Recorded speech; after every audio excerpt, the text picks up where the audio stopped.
2. The Antidote to Manipulation. Critical thinking is the antidote to manipulation, to sophistry. Now, you're already a thinker. Every human being is. You are a born thinker.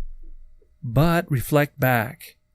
Have you ever been taught how the human mind thinks?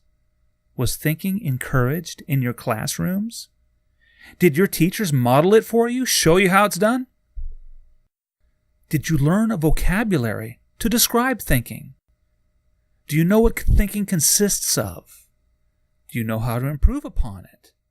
Were you ever encouraged to learn certain habits of the mind that make thinking well possible? Think hard now. Were you ever taught how to think critically? Now, if you're like most, you were never explicitly taught what it means to be a critical thinker.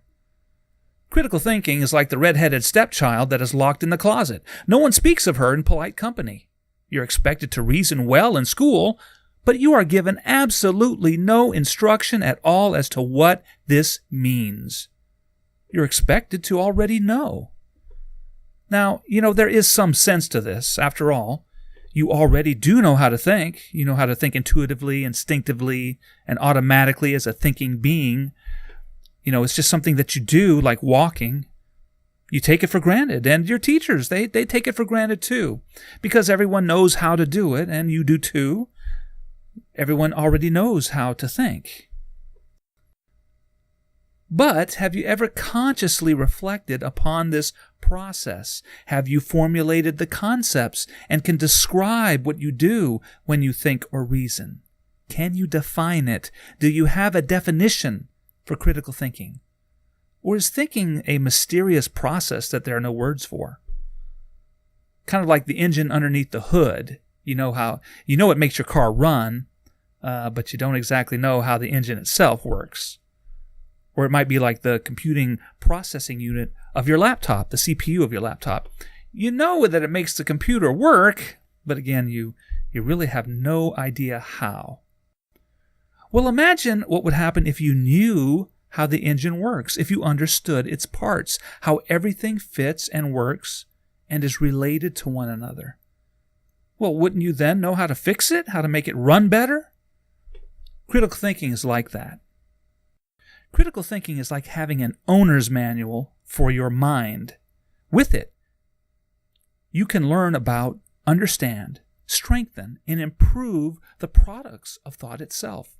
You can ensure that your thinking is clear, accurate, precise enough, relevant, significant, of sufficient depth and breadth, that your thinking is logical and fair. If you know how to improve the products of your own mind, then it is also easier to recognize the strength of the products of another's mind. You see, sophistry often depends upon murky or hidden purposes.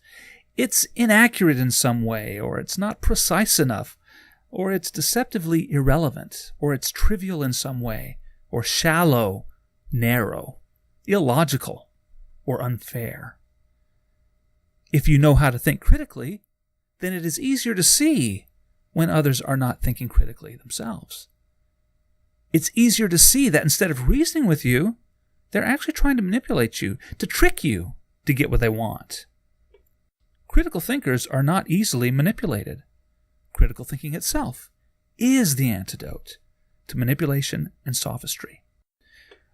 To possess this antidote, to learn what critical thinking is, you must be able to define it. You must have the concepts for it.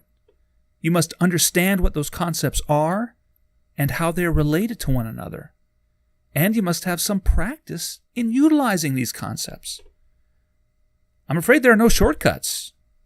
It's not necessarily easy, although it isn't really that hard either.